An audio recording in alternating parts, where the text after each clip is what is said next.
Muy buenas, bienvenidos a un episodio más del podcast Nómada Digital.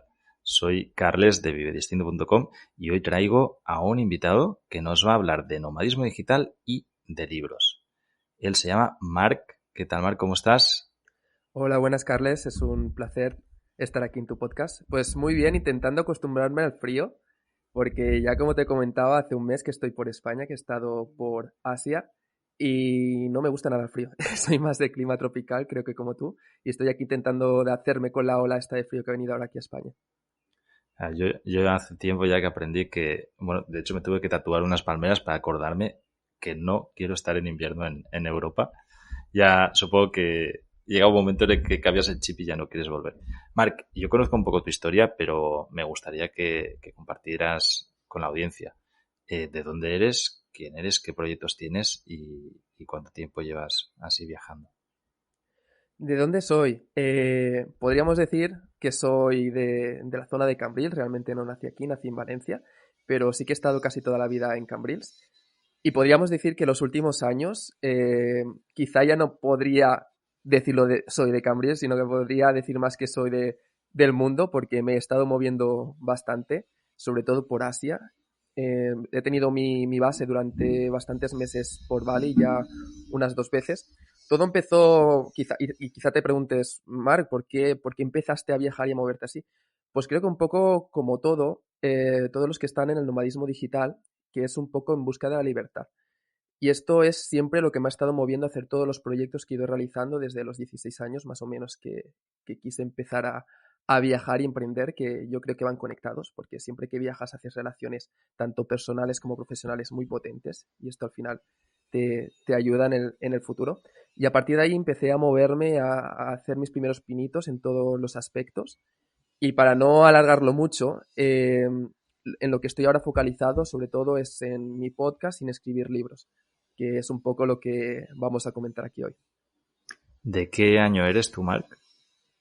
Soy del 98, Del 98. Qué bien. 24.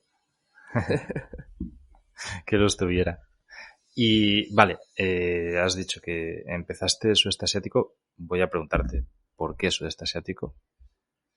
¿Por qué? Bueno, es curioso porque la primera vez que, bueno, fui hacia esa zona, que realmente no era Asia, pero sí, quería ir para Australia con la visa de trabajo, de Work and Travel. Lo que hubo hay ciertos problemillas, ya supongo que Carles tú ya lo sabrás también, que cuando hay temas legales entre medio se hacen las cosas bastante pesadas, que el pasaporte me caducaba al año y 2 meses. ¿Qué pasa? Que para poder solicitar ese visado, Australia te pide que le quede un año y medio al visado. Y España no te lo renueva si no le queda menos de un año. Entonces fui a realizar el... En principio me iban a coger porque sacan pocos visados durante el año, lo tenía todo preparado, y me encontré con ese problema en el momento de solicitarlo. Fui allí a, bueno, comisaría y todo para renovar el pasaporte y me encontré pues con eso, que me encontraba en el limbo, que ellos no me lo podían renovar, no podía aplicar, les pedí por favor y me decían que bueno, que si quería renovar otro pasaporte me podían hacer uno provisional que era de un año, que tampoco me servía. Así que como me quedé sin poder ir a Australia, por ese entonces ya llevaba tiempo hablándome con un chico que es nómada digital, que llevaba bastante tiempo viviendo en Bali, y él me dijo, vente a Bali, que aquí es un sitio donde hay muchos nómadas digitales, así nos conocemos ya en persona, vas a ver el ambiente, te va a encantar y tal.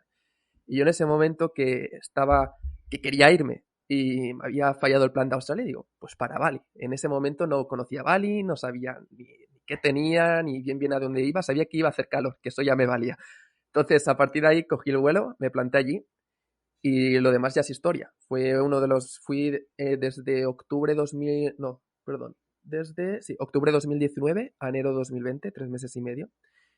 Tuve que volver aquí unos temas a España, pilló la pandemia, no pude volver. Y siempre se me quedó ahí la espinita de volver. Y la verdad que fue uno de los primeros lugares que estuve más tiempo, porque antes había hecho ciertas cositas por Europa y por América. Pero todo empezó a raíz de ahí, a raíz de ver la comunidad nómada digital que había, porque antes yo me podía ya autodenominar un poco como nómada digital, pero no había puesto ya la zancada 100% en ello. Y fue a raíz de ahí, dejando de lado la pandemia, que nos paró todos un poco, que empezó todo esto del nomadismo digital hacia lo que es para mi parte. O sea, tú estás hablando en 2019, tienes 21 años. acabas de salir, entiendo también de estudios, de qué estabas haciendo en España antes de empezar a viajar y moverte hacia ahí. Bueno, realmente ya viajaba desde los 16 años que me hacía escapadas, me hacía quizá una vez una escapada de un mes para algún sitio. Estaba estudiando en su momento ingeniería mecánica, hice 2 años. Es eso que, bueno, la gente cuando se lo digo lo que me quería dedicar alucina porque nunca habían escuchado a nadie que se quisiera dedicar a eso. No sé si tú sí que habrías escuchado a alguien, pero me quería dedicar a ser diseñador de montañas rusas. Y entonces pregunté a las empresas del sector qué perfil buscaban, ¿no? Empresas internacionales, y me dijeron ingenieros mecánicos. Y yo, pues vale, voy a estudiar ingeniería mecánica por eso. Y me puse a Tarragona a estudiarla, era horario de tardes y demás, que también no me gustaba. Hice el primer año, me lo saqué todo, pero notaba que me estaban enseñando cosas para el siglo XIX, bastante anticuado, eso de ir a clases que te leían solamente una diapositiva y no me acababa de llenar, ¿no? Y me puse, En lugar de hacer montañas rusas, te están enseñando a hacer catapultas, ¿no?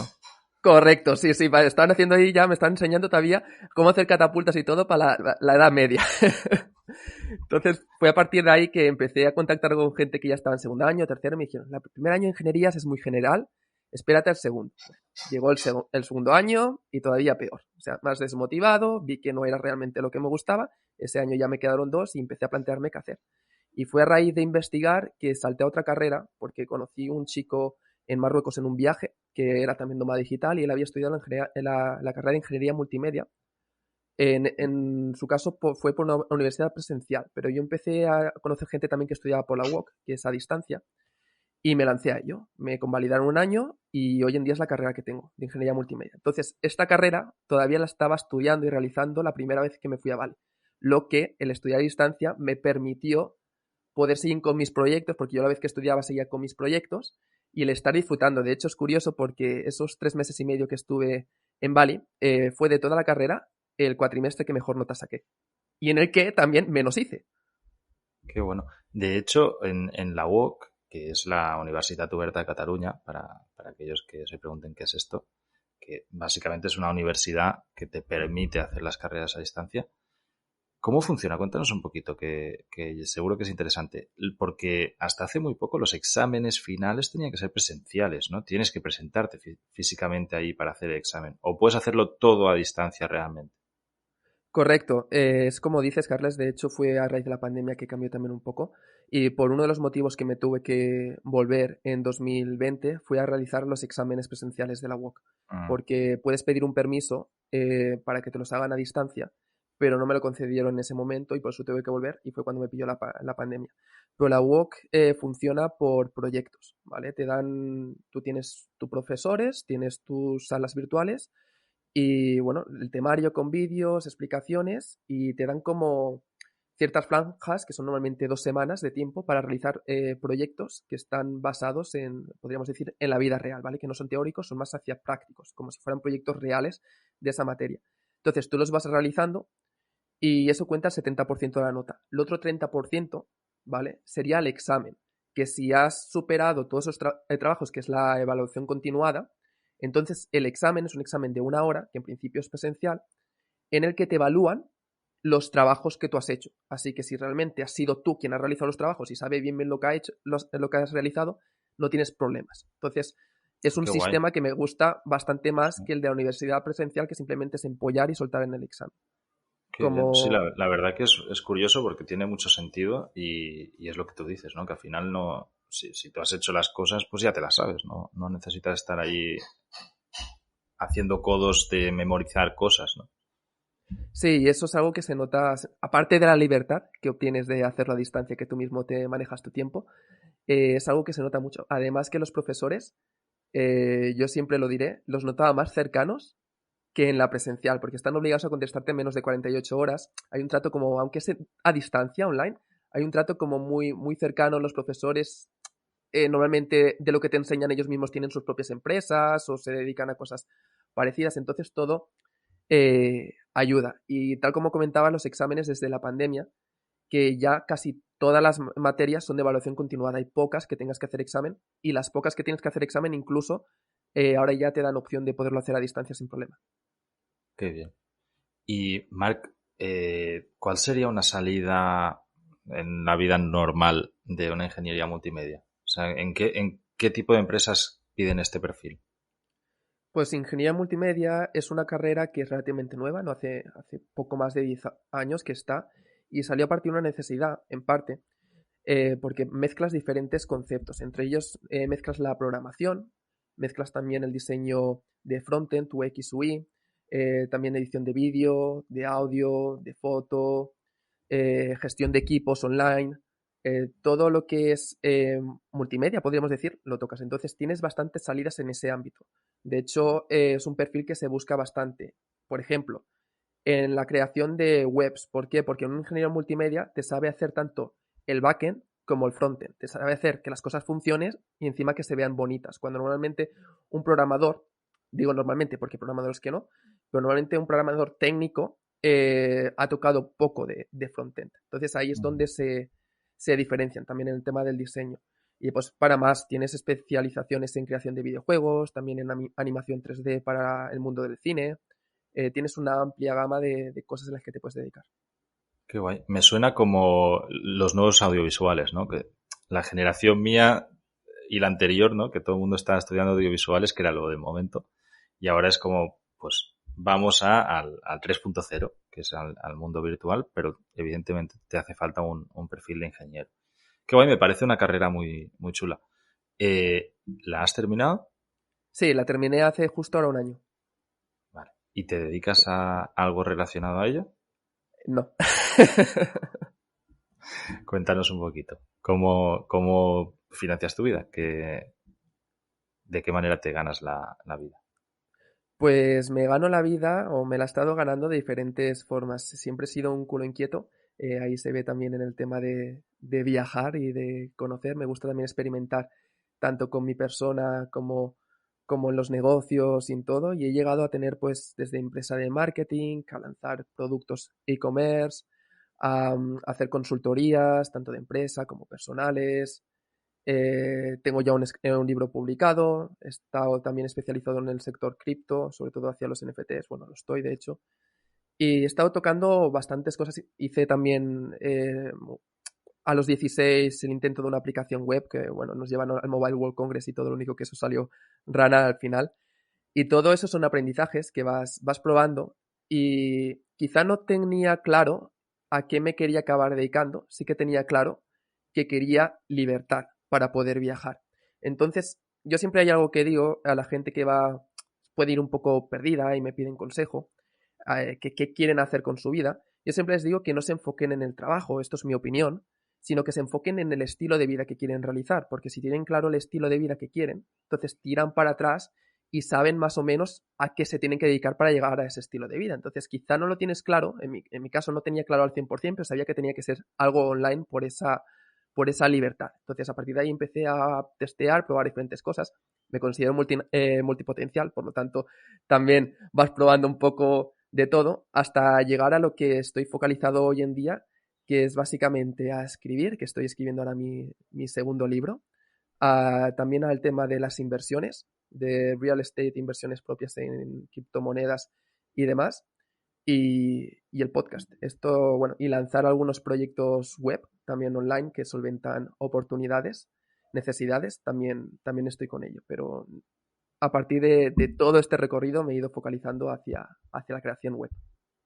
Qué bueno. Bueno, el libro que ya tienes publicado se llama Si piensas, pierdes, del juego. Cuéntanos un poquito de dónde nace y qué era la idea que querías transmitir con el libro. Pues el libro nace a partir de las experiencias vividas, libros leídos, gente con la que había hablado, conocido durante 5 años en ese momento de viajes realizados. Y es como un poco, lo empecé escribiendo por y para mí, es un libro, yo siempre digo que es egoísta, sino como terapia, ¿no? De reconfirmación de todo lo aprendido, porque escribir considero que va muy bien para tatuar en la mente y asentar bien todas las bases de lo aprendido en ese momento. Y fue cuando empecé a escribirlo que me di cuenta que quizá podía servir también a más personas. Entonces ya empecé a imaginarme que había otra persona delante mío leyendo. Y es por eso también que lo he escrito de una forma muy de tú a tú, muy directa. A veces La gente dice que a veces parece que la coja, le pegue hostias en la cara para decirle, escucha bien, tienes que enterarte de esto. Y el libro básicamente es eso, los 10 niveles del juego llamado vida, de cómo llegar a reconfigurar tu inconsciente para conseguir lo que te propongas a través de técnicas espirituales, económicas, de salud, sociales y demás que aprendí durante esos 5 años de viajes. Qué bueno. ¿Y cuál es el nuevo libro que está escribiendo? Y cuéntame un poquito, porque sé que lo vas a lanzar ahora, que está en proceso, está en el horno. Cuéntame un poco qué idea llevas y qué estrategia estás haciendo para lanzar este libro. Bueno, el nuevo libro, estoy entrevistando diferentes nómadas digitales alrededor del mundo.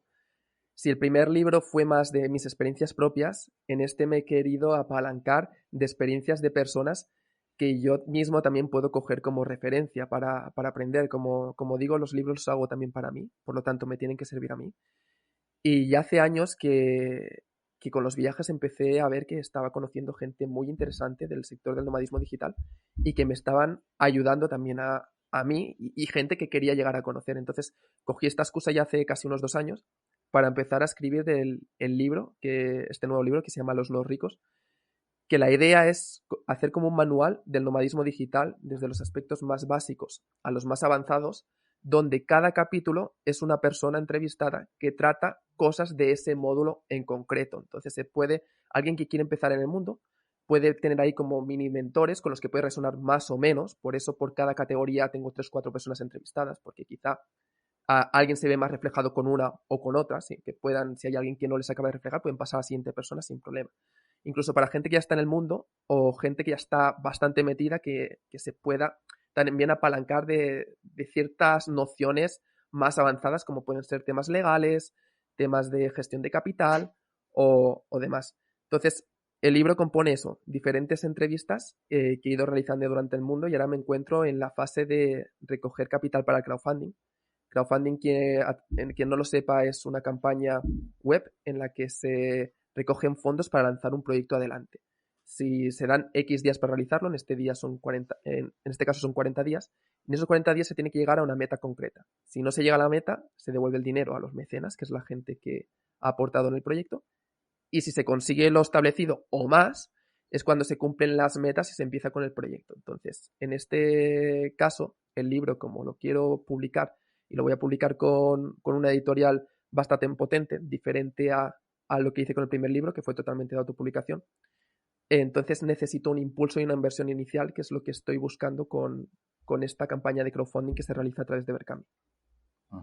¿Por qué necesitas un impulso para publicar con una editorial potente? Porque cuando vas a publicar con una editorial se pueden llegar a diferentes tratos. Hay tratos en los que no te hace falta inversión, pero normalmente la editorial se suele quedar el 90% o más de los beneficios. Hay ciertos tratos en los que se puede llegar, que en este caso, por ejemplo, yo tengo 50-50, y ya es también el que me ofrecían desde el principio, que me parece bien, lo que requiere de una inversión inicial por mi parte.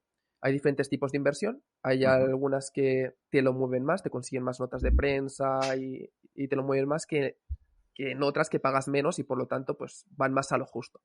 También te incluye ciertos libros físicos para ti, aparte de la distribución en lugares conocidos como la Casa del Libro, el Corte Inglés y demás. Y la inversión más que nada es por eso, por el trato, por los revenues, por los beneficios que vienen después a largo plazo. Si estás 50-50 más o menos, pues requiere de una inversión inicial tuya. Si al final, incluso yo sé de gente que ha publicado con editoriales que les han pagado por avanzado, eso normalmente porque la editorial ya te busca, quieren que escribas un libro, te suelen pagar por avanzado unos meses para costearte costes, lo que después también la editorial se suele quedar bastante porcentaje de los beneficios a largo plazo. ¿Cuál es la intención que, después de ya haber publicado un libro, que entiendo que lo autopublicaste por lo que has dicho, que lo hiciste a través de Amazon, ahora que estás haciendo esta apuesta con una editorial, que has negociado esto, ¿no? De tener un 50% de royalties a cambio de que tú pagas X para poder hacer la inversión, entiendo, y el tiraje y edición y demás. Y teniendo ya la experiencia de lo que ya has hecho, ¿cuál es la finalidad con la que estás publicando un libro? Es decir, ¿qué es lo que estás buscando tú como autor? ¿Tener un apoyo, un altavoz a otro proyecto, ganarte la vida con el libro. ¿Cuál es realmente el fin que llevas con esto? Buena pregunta. Eh, Escribir es algo que con el tiempo me he ido dando cuenta que me gusta y cada vez más, porque son momentos de reflexión, momentos de meditación. Yo aparte también tengo mis meditaciones, pero el escribir también es como una pequeña meditación en la que eres tú y el teclado, en ese caso, porque escribo con el ordenador. Y entonces es algo que me gustaría construir ahí también un ingreso potente de los libros. Y creo que lanzándolo ahora con una editorial potente, me puede abrir las puertas, porque por autopublicación todo y que fue bastante bien y me lo hice eso, lo típico, yo me lo guiso, yo me lo como. Eh, y llegó a estar también durante una semana al cabo de un tiempo bestseller en Amazon, que eso ayudó bastante a potenciarlo.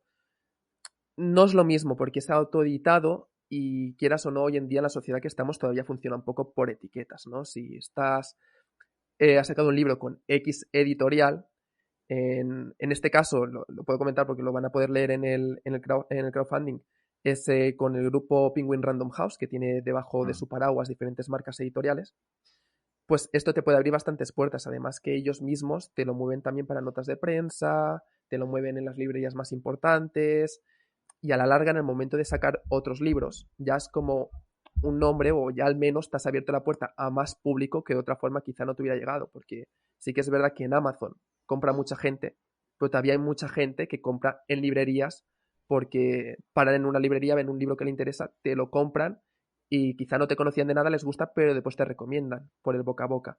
Esto es algo que en Amazon no pasa, es muy difícil también que salir recomendado en Amazon. Necesitas meterle bastante publicidad o pillar un boom que suele durar bastante poco. Entonces, sobre todo por eso ahora me estoy focalizando en sacarlo con la editorial para darle después más bombo, que me abra ciertas puertas y quizá el día de mañana que me llegue una gran parte de ingresos por el tema de los libros, que hoy en día no vivo de esto. Me encanta la respuesta. Además, yo me he encontrado también en la misma situación cuando iba a sacar el segundo libro y pienso que sí, que es una estrategia que tiene toda la lógica hacerla así, aunque sepas que, pues oye, no voy a vivir del libro ahora, pero si es realmente tu pasión, pues más adelante a lo mejor sí que ayuda, ¿no? Y nunca sabes cuál va a ser el libro que haga el boom y que funcione más que los otros o traccione a los demás. Marc, aparte de escribir, ahora mismo tú tienes un podcast, tienes un proyecto personal. ¿Cómo haces? O sea que en tu mente he entendido que tienes clarísimo que quieres vivir como nómada digital, quieres estar viajando. ¿Cómo lo estructuras? Eres una persona que eres joven, por lo que has dicho, yo interpreto que no tienes unos ingresos recurrentes, sino que son esporádicos, que van y vienen de diferentes proyectos, de momentos puntuales en los que, por lo que sea, pues vendes un servicio que te da un pico de ingresos. ¿Cómo organizas todo esto para poder asegurarte este estilo de vida? Pues justo estoy en una época ahora mismo de cambios, de priorización, porque sí que es verdad que sobre todo al inicio creo que es importante, como comentaba, el ir probando, ¿no? El saber un poco el rumbo hacia el que vas y una vez sabes ese rumbo, el rumbo puede ser amplio, con el que puedes ir probando diferentes cosas dentro de ese mismo rumbo. Yo siempre pongo la analogía del barco y la estrella polar, ¿no? Te tienes que establecer esa estrella polar, es ese estilo de vida que quieres realizar, que siempre te lo estás visualizando, pero a la vez bajas la cabeza y estás en el aquí y ahora. Y entonces vas navegando con el barco, puedes encontrarte islas que te interesan para saberlas y las exploras y pues sigues. Y de tanto en tanto levantas la vista para recordarte hacia dónde querías ir y si ves que te has desviado un poco, vuelves a tomar el rumbo. De esta forma tienes una idea de hacia dónde quieres ir, pero a la vez estás también disfrutando del camino, que creo que es esencial. Entonces, en eso de ir probando, una vez que vas viendo, cada vez vas probando menos islas, vas encontrando menos cosas que te llamen la atención, y vas viendo qué es lo que más te funciona, tienes que también aprender a priorizar. No puedes estar siempre en un tastaolletas, que se dice en catalán, ¿no? De ir testeando diferentes cosas, porque si no, no te estás centrando y no estás llegando a fondo en algo. Entonces, es algo que he estado viendo durante este año, que tenía que empezar a decir que no a ciertas cosas, quitarme de encima ciertas cosas. De hecho, me he hecho limpieza de diferentes negocios también, porque llegaba a un punto donde llevaba 5 o 6 cosas a la vez. Y eso también mentalmente cansa bastante.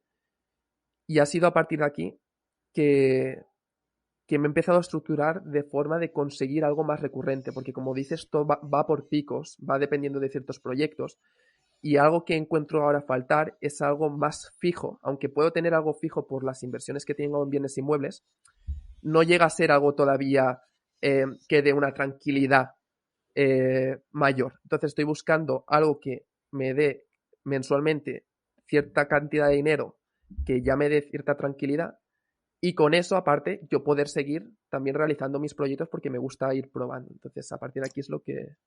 Dime, perdón. ¿Has establecido esta cifra? O sea, esta cierta cantidad, ¿tienes clara cuál sería? Pues ahora mismo creo que tendrían que ser cerca de los 2.000 fijos mensuales, Dos más o mil menos. euros, 2.000 dólares. euros, sí, 2.000 euros mensuales.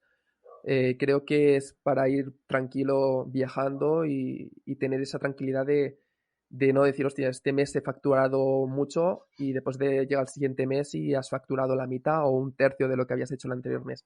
Entonces, si ya tienes una base más o menos resuelta, te da cierta tranquilidad y no le estás dando tantas vueltas a la cabeza, porque quieras o no, si no es una voz que tienes ahí de fondo, que quizá a veces te desconcentras de ciertos proyectos, pues te empiezas a pensar en ello y siempre vas dando vueltas.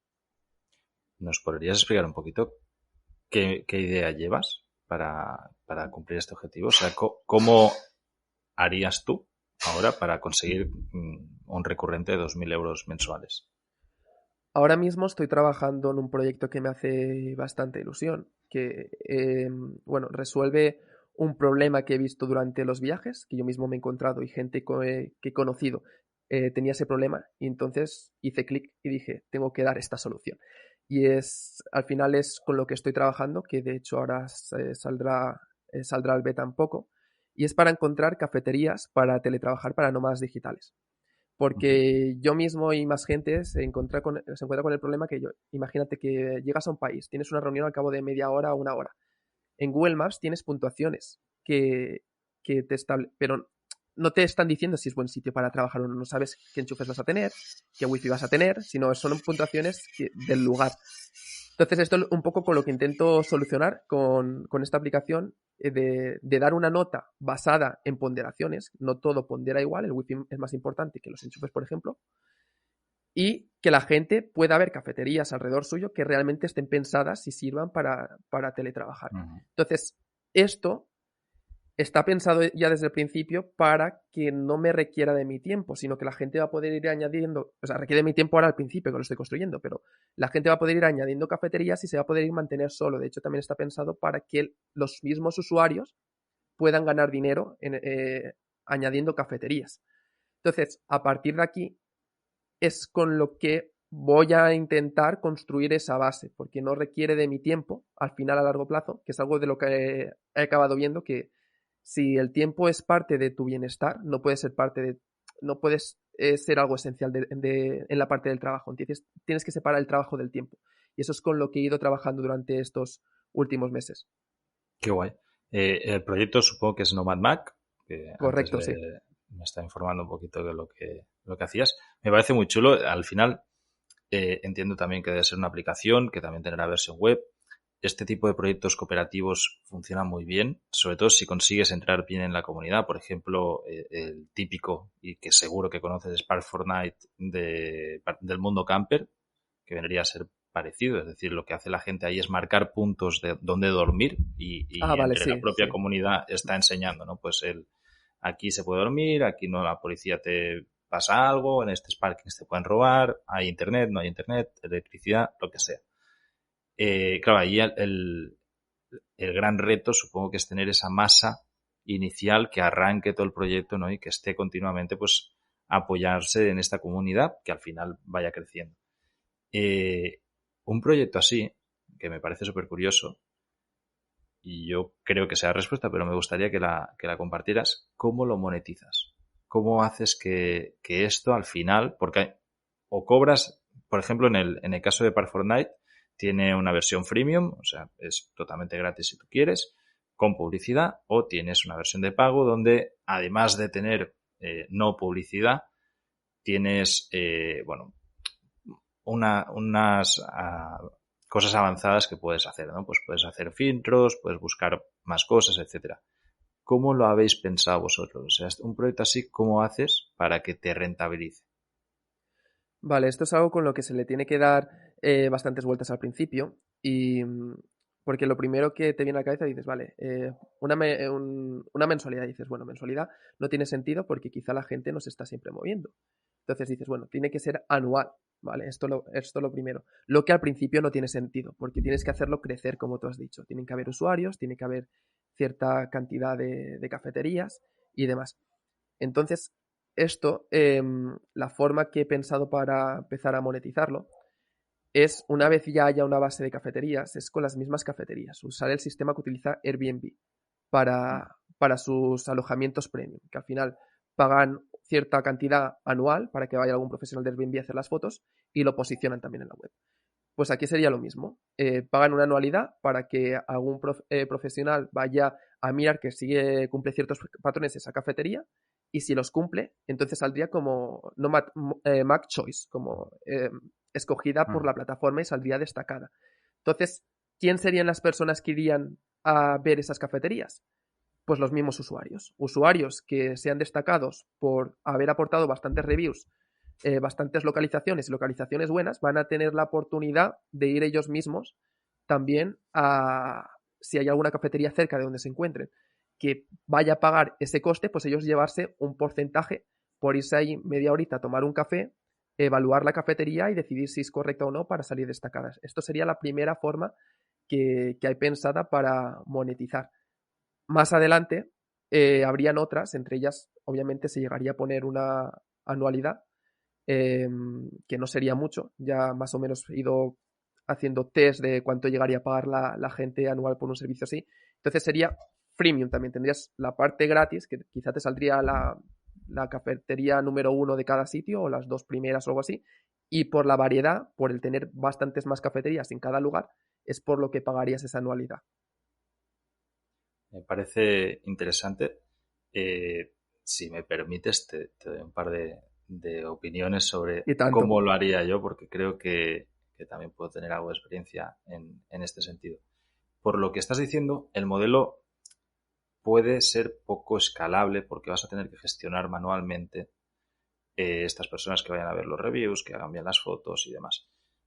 Es el mismo modelo. Yo tuve una guía online, una agencia de marketing en Nicaragua, que funcionábamos muy parecido. Al final tienes un tráfico suficiente como para ir a vender publicidad a los locales comerciales y que esa publicidad tenga un retorno. Pero esto conlleva bastantes problemas logísticos a la hora de hacerlo. En el caso de lo que tú estás planteando, esta puede ser una opción de ofrecer un upgrade a las cafeterías que ya están listadas o así, que quieran pagar para tener más visibilidad. Pero yo creo que el negocio, como fundador de esto, lo puedes tener en la base de datos que generes mucho más que en la venta de una membresía, porque al final los usuarios, sobre todo con las apps, estamos muy acostumbrados a que sea todo gratis. Pagos recurrentes cada vez es más complicado, si no es que estás aportando una comunidad detrás, como puede ser Nomadlist o algo así, pero es mucho más fácil que o un único pago y dices, vale, sí, yo entiendo que el retorno por usuario que tengo es X, por lo tanto hago un único pago y tienen lifetime acceso a la app, pero eso te está forzando continuamente a estar buscando nuevos usuarios para crecer y crecer y crecer. Pero el modelo de startup que se utiliza muchísimo en Estados Unidos y donde es a lo mejor no tan complicado. Yo ahora estoy trabajando con un emprendedor que está diseñando esto, que estoy mentorizando para ver cómo gestionarlo.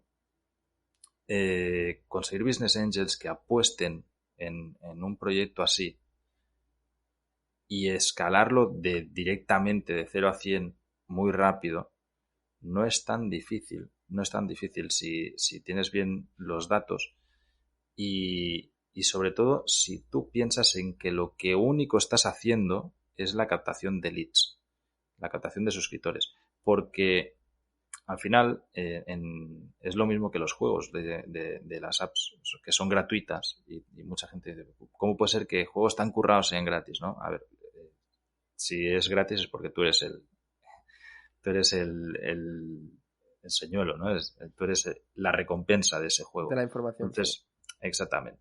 Entonces, conseguir empresas a las que le digas es que te voy a crear una base de datos de muy nicho, que son gente que trabaja online, al final, nómadas digitales o no, pero remote workers, a cambio de una financiación que me permita a mí escalar este negocio y además generas una base de datos que puede ser muy grande a nivel mundial de un nicho al que le puedes vender servicios de afiliado de muchísimas cosas o incluso luego puedes utilizar esta base de datos para hacer, por ejemplo, en el podcast hace muy poco traje a la gente de Safety Wing, que es un seguro para nómadas digitales. Si tú tienes una base de datos de 50.000 nómadas digitales, esta gente está dispuesta a pagar bastante o incluso a darte una buena comisión por cada venta que se genere.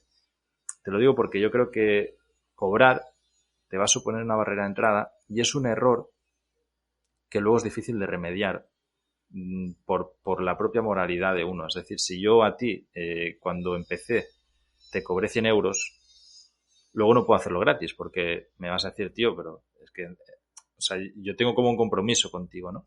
En cambio, si lo haces al revés y dices, no, lo voy a hacer todo gratis, el problema, y de ahí es donde se necesitan los business angels, es que en un inicio no hay entrada de dinero. Y ese inicio puede ser muy largo.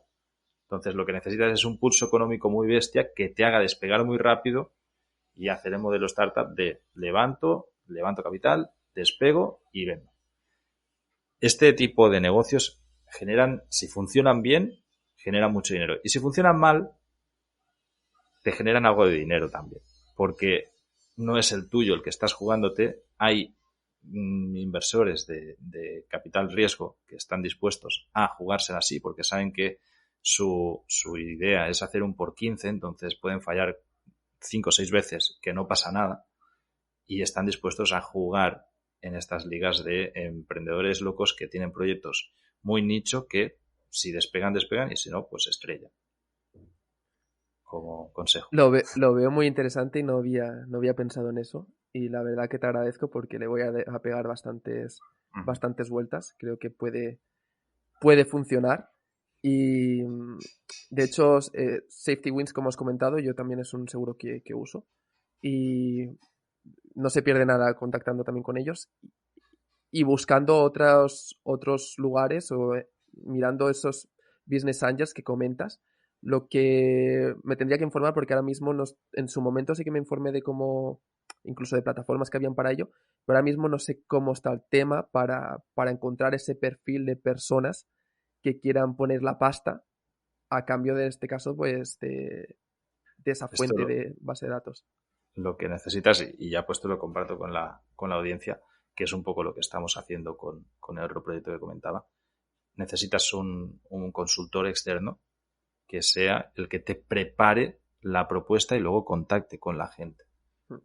Y es una persona que se va a quedar una parte del negocio o que te va a cobrar por adelantado X, pero que al final lo que te hace es preparar esa tesis que luego vas a poder presentar a los business angels y además él ya tiene los contactos para ir a ello. Para ello. Esto es una figura muy chula en la que yo estoy metiendo el pie y me gusta mucho porque te da la visión de dos mundos muy chulos. Por un lado tienes el mundo de la inversión y por otro lado tienes el mundo de el desarrollo de las startups, de la innovación continua, ¿no? de el emprendimiento.